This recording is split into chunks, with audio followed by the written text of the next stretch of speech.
Hey kid, you like One Piece?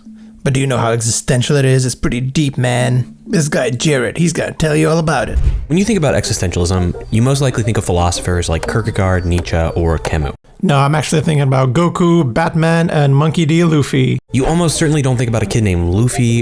You're lucky you put that almost certainly in. Or a mysterious manga writer and artist named Oda who doesn't like to show his face in public. Probably because he doesn't want any pseudo-intellectuals asking him questions about the existentialist meaning of One Piece. But One Piece is a celebration of freedom and authenticity and anti-authoritarianism. Yep, that's true, but there are so many other shonen anime that does the same thing, so it's not much of an achievement. Heck, I can't even tell you if there's an anime or any kind of show that supports authoritarianism. Attack on Titan, maybe? And so as I was watching it, I just had this one thought that I couldn't get out of my head. I was watching an existentialist show. That tells me more about you than it does about the show. So today we are going to talk about One Piece and existentialism. Yeah, sure, we can talk about and the meaning of life. Okay, I guess you throw that one in too. Because existentialism is a philosophy of life. It is a philosophy that wants to help you live better. Yeah, just read Albert Camus' The Stranger. Your life will be so much better after that one. And I think one of the existentialist messages contained in One Piece is that we should all think a bit more like Luffy. So not like an existentialist then. To understand how One Piece is an existentialist show, we have to understand what existentialism is. But existentialism as a movement is quite difficult to define because it is so diverse and wide-ranging. So you can really say anything about it, and you're probably going to be correct at some point. One thing that helps us define existentialism is to think about the historical context in which it emerges. Existentialism seems to particularly flourish in authoritarian, oppressive, or totalitarian context. Basically, as the world becomes more oppressive, existentialist themes start to flourish in the intellectual scene and actually in the popular conception of the mind. From what I understand, authoritarian regimes tend to use social constructs such as duty, honor, preserving the nation, preserving the people as a sort of way to control the populace. And that's why existentialism comes around, to question these things and make people decide for themselves what is right and wrong. I'm going to use an article from the Stanford Encyclopedia of Philosophy as my guide to existentialism. This is written by Kevin Aho, and I am going to link it down below along with other resources about existentialism for you. Okay, let's take a look at this article then, eh? Okay, existentialism. It's published 2023. That's quite a recent article. It must be a very contemporary definition of existentialism. So, oh geez, this is a lot. Oh goodness me. Oh, I don't believe you used any of this. I watched the entire video that you made. I didn't hear any of this. Okay, hold on. I'll read it. Okay, never mind. I think he's just talking about this part right here. You're just using these definitions. In that article, Aho actually identifies 5 elements that he thinks characterize existentialism. There's nihilism, which is a rejection of an imposed or transcended moral framework or a way of interpreting the world. Yeah, and that's one of the main reasons why One Piece is not an existentialist show, is because there's no nihilism in the show. Many characters already have a sense of morality, and it's typically very universal among the main cast. The characters know what's right and wrong. Zoro and Luffy as well are very honor-bound. They're following their promise, and they're keeping it to death. So they're very much non-nihilistic in that regard. Engagement, which is an emphasis on what we actually do and on human action.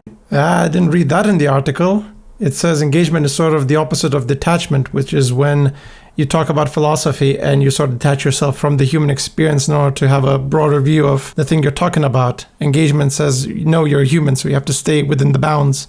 Freedom, which is the belief that what distinguishes human beings is our ability for self-consciousness. Authenticity, which is a critique of our tendency to obey entrenched social norms rather than honestly held convictions. I have no problem with those two. Those two seem like the pinnacles of shonen manga or anime shows or any kind of shows, really. In fact, I don't think I've ever seen a main character that is preaching something other than freedom and authenticity. So I think you'll struggle to convince other people that One Piece is somehow exceptionally existentialist over other anime. And ethics, the idea that a morally praiseworthy life is possible even if nihilism is true. Yes, the classic loophole. Yes, you can be nihilistic and morality doesn't exist, but if you want to follow the morality that society constructed, you can do that, as long as you choose to do it. Anyway, that's quite a list, and I'm sure he's going to explain how all 5 of these work in One Piece. We'll keep all of those in mind, but for the purpose of this video, I'm going to focus on 2 major points that I think come out really clearly in the first season of One Piece. Is it nihilism and engagement? Because those are the two main ones for existentialism. We're going to talk about how One Piece emphasizes the necessity of living a free and authentic life, and how One Piece critiques authoritarianism. Hey, that's the same point. In large part, One Piece is the story of Luffy, a boy who wants to become king of the pirates. From that summary, you might think that One Piece is a pretty standard adventure story. It's a pretty good standard adventure story. A boy leaves his small village, goes out into the world, and finds his fortune. Are you describing Dragon Ball right now?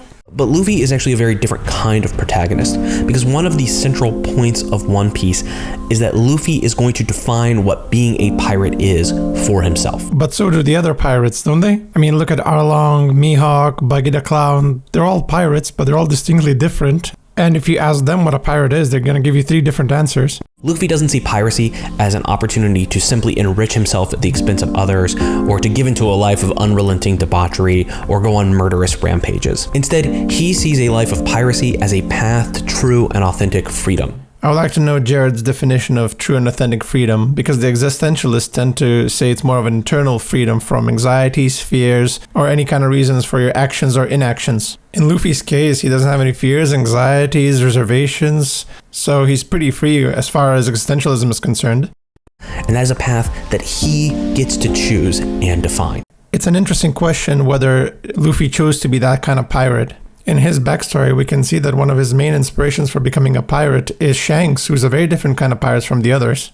Luffy saw in Shanks a father figure, basically, someone who's caring, responsible, protects the weak, and some of those qualities did transfer to Luffy. He hasn't made a conscious philosophical choice to be that kind of pirate. He just saw a good example and is following it. And the idea of pirates being free may also come from the fact that his grandfather tried to make him into a marine, and he saw how authoritative and restrictive that life could be, so obviously he's going to choose the pirate way. Nami has a definition of a pirate because she encountered Arlong in her life. If she encountered Shanks instead of Arlong, she would have a completely different definition of what a pirate is to her. And I think this comes out most clearly when we zoom out and look at how Luffy treats his crew. Each of Luffy's crew, Zoro, Nami, Usopp, Sanji, are all distinct individuals. What? Distinct individuals? You mean to tell me there's an anime show that has characters who are unique and have their own styles and goals and personalities? No, you're crazy, you're a madman. No anime show has ever done that before. In fact, I would argue that One Piece is one of these animes that takes care of a lot of side characters and gives them a lot of personality. That's why it's been running for so long. It's because all of these characters are well defined and distinct. And one of the things that's really important about them is that they all have their own dream. Many characters in One Piece have dreams. In fact, I think that's the key of the story, is that everyone has dreams, but not everyone is pursuing them. Luffy as a character is pursuing his dream, and he's trying to encourage others to do the same. Many villains have dreams, but they're either immoral or they either forgot their dreams, so that's why they come in conflict with Luffy. Zoro wants to be the world's greatest swordsman, Sanji wants to discover a mythical ocean that has all of these great ingredients and he wants to become a great cook. Nami wants to draw a map of the world, and Usopp wants to overcome his fears and become a brave warrior of the sea like his father. And Arlong wants to enslave humanity. Should Luffy have him on his team? And Luffy sees this as all perfectly right. In fact, you get the sense that the fact that they have their own dreams is one of the reasons that Luffy wants them on his crew. Incorrect. Luffy doesn't know about their dreams until they are part of his crew. He actually recruits them because of their skill and because he needs a crew to achieve his own dream. Luffy is looking for people who want to live free and authentic lives. Again, Arlong wants to live a free and authentic life. Why can't he be part of Luffy's crew? And he doesn't view their freedom as somehow threatening his own. Okay, that might be a problem with Arlong. But seriously, can't Arlong be an existentialist character? I mean, he has his own goals and dreams. He doesn't have any morality that's stopping him. He's obviously against authoritarian regimes. Humans have used us, kept us down. And he has a sort of a code of ethics because he cares about his fish people. He just doesn't care much about the humans. At the very end of this first season, all of the crew gets together on their ship and they all declare their dreams. All of them declare individual dreams, but they are choosing to work towards them together. Why did you say that so profoundly? I mean, they just choose to work together. There's nothing really magical about that. I mean, it would be more profound if they actually had a conflict in which they had to choose whether to follow the crew or follow their dream. That might be a more philosophical idea of why choosing one over the other is more important. But at the moment, they all benefit from being together, so there's nothing really to gain from this. You see, if the existentialists are correct, then the world does not give us meaning. Depends what you mean by the world giving you meaning. I mean, there's no celestial being coming down from the heavens to tell you what to do.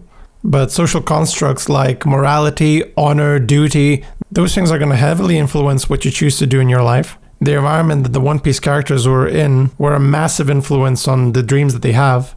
There is no objective interpretive framework to the world. Technically, I agree with that, but that doesn't mean that there's not things that are influencing us to make certain decisions over others. That's mainly the reason why I don't like existentialism or nihilism. They present the idea that you can think up a goal or a meaning or a morality just by yourself, regardless of your background. This might be a cause for despair for some of us, but the existentialist response is to say that we now get to go and make our own meaning. All of the Straw Hat Pirates want to live meaningful lives. Again, you have to show me any character that doesn't want to have a meaningful life in the One Piece world. But they have to define what that meaning is for themselves. Even a strong personality and captain like Luffy can't do it for them. And he doesn't have to, because they all have their dreams. It's just the matter of whether they pursue it or not. And Luffy, as an existentialist hero, doesn't view his own freedom as being threatened by their freedom. That would be a good question for the existentialist Luffy. Would he sacrifice his dream for his crew? So like, if he had to give up his dream in order to save a crewmate, would he do it? I'm gonna sum up this section because I think it's taking a bit too long. You can watch the full thing on his video. Jared essentially is saying that Luffy is a character that is encouraging others to live a free, authentic, and meaningful life, and that they have to find the meaning for themselves rather than listen to others. And yeah, I can see that, but I think there's a better way of explaining Luffy's character. In essence, Luffy is a naive character with very childish ambitions, which works to his advantage. He encounters a lot of characters who suffered in the past and are stuck in a situation that they believe they can't get out of. Every character Luffy meets gives a reason why they can't follow their dreams and why Luffy should give up on his own. But Luffy's determination is contagious, and it inspires the characters to break out of their metaphorical chains that are holding them back. Luffy is not a profound intellectual who understands the meaning of life. He's just a simple-minded kid with a pure heart. He always believes there's another choice.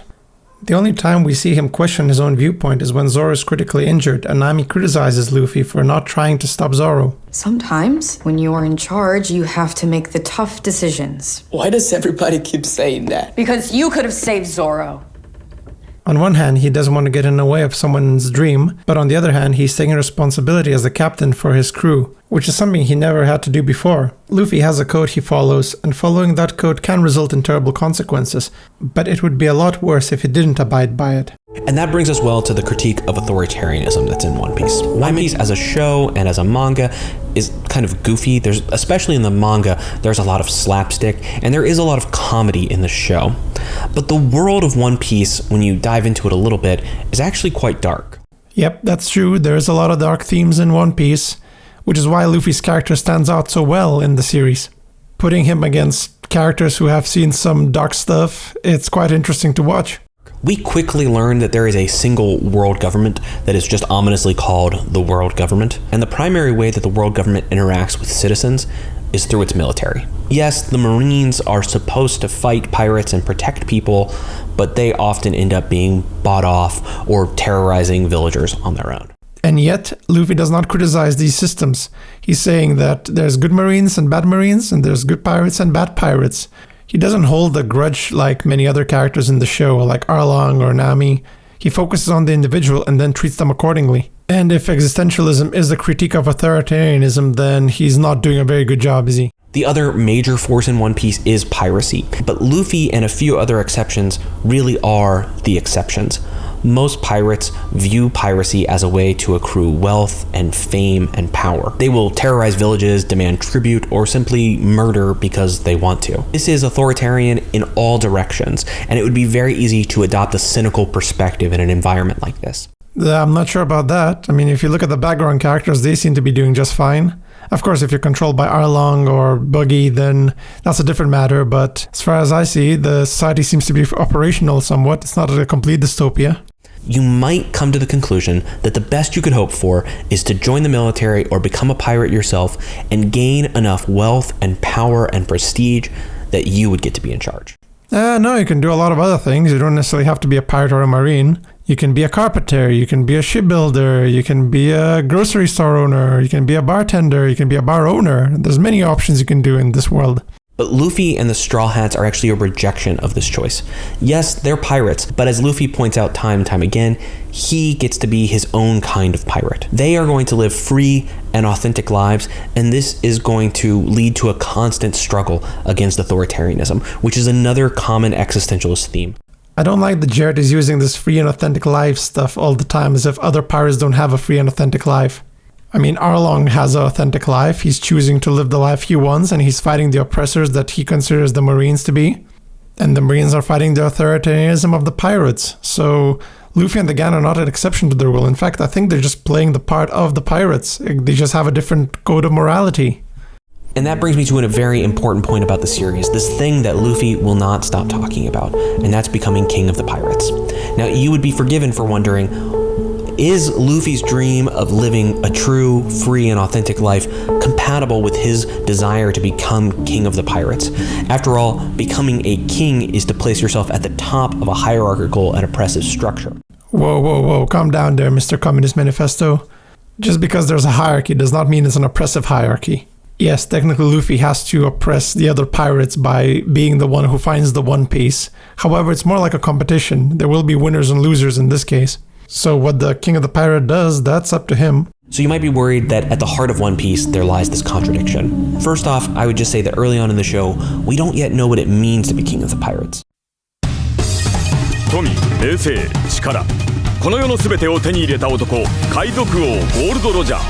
And second, and this is probably the more important point, if Luffy ever is to become king of the pirates, he is going to get to define what it is to be king. Technically, yes. What defines you to be the Pirate King is if you find the One Piece. And if you have to be this kind of person like Luffy to find the One Piece, well, that's the definition of the Pirate King. Just like he has reinterpreted piracy to be about freedom and authenticity, maybe being king of the pirates is about bringing that freedom and authenticity to the entire world. Who knows? It's not for certain what he's going to do with the One Piece. There's many theories speculating, but it's nothing altruistic as far as I know. So, was I convinced that Luffy's an existential character? No, not really. To me, Luffy as a character is sort of a representation of following your childhood dreams. Many people tend to grow out of their dreams and just end up staying in a life they don't want to have. You could argue that Luffy is encouraging people to follow the existentialist definition of freedom, but he's a naive character ultimately, so he's not even thinking this through. He's just living his life and hoping that other people do the same thing. Anyway, thank you for watching. I enjoyed making this video, and if you enjoyed watching the video, please make sure to like and subscribe. Thank you to Jared Henderson for his intellectual One Piece analysis.